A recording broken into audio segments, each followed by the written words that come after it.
Ni Amaia Izpizua naiz, Getin enpresan lan egiten dut, hemen Donostian.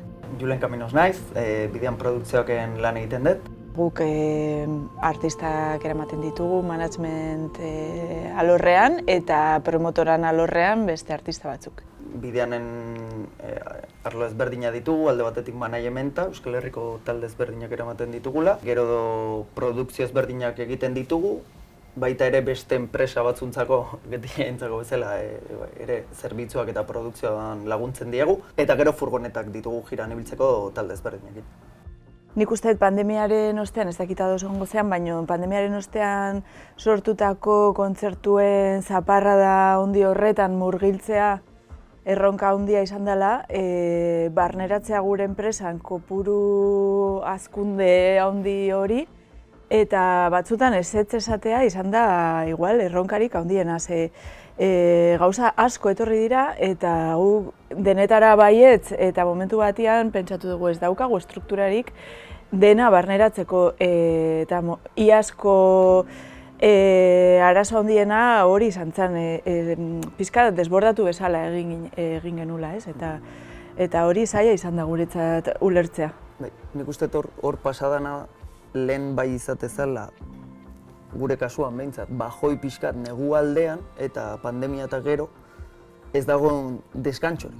Orduan da, denbora guztian zaude atope, lehen bai udaran edo lako partetan ibiltzea ginala bai atopego, baino guain da denbora guztian. Osea, ez dago deskantxatzeko momenturik orduan. Hoi dena ondo antolatzea eta buruak krak ez egitea zaila da. Bai produkzio handietan eta txikietan pixkat estanda egin du mugimendu hori edo, baina nik uste dut ez dela betirako. Hau gertatu da, orain ikusten ari gara pixkat lasaitzen ari dela asuntoa, eta hor egokitzea momentu oro ze kopurua daukagun, hori da erronka handia.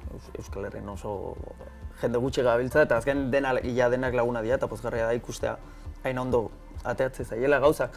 Baina baitala peligrosoa, lehen ja kursal bat egitea zan la hostia, holaxe, eta joan ja ez baldin badezu bek bat edo horrelako gauz bat egiten,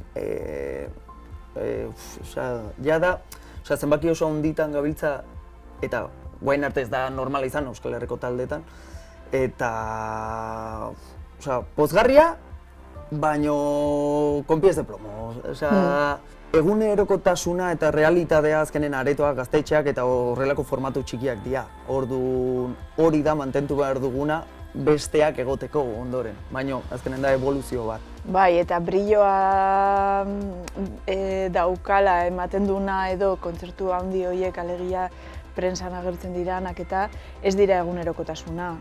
Talde txikien eta hartainen egunerokotasuna beste bat da, eta nik uste fokoa jartzen ari garela batez kontzertu handi horietan, eta baino gero ikusi behar da egunero nola bizi diran artista horiek, handitzat jotzen ditugunak, eta artista txikik batez ere ez. Errealitatea beste bat da, ematen du dena oso berri onak direla, sarrera asko saltzen ari direla eta hori hala da. Baina bestalde sarreren prezioak hilo dira ez dakit zenbat, kontzertu handietan dena saltzen da, baina kontzertu txikietan areto asko ari dira sufritzen eta artista txiki asko ari dira sufritzen ere, egunero soldata ateratzeko. Erabat ados, bai.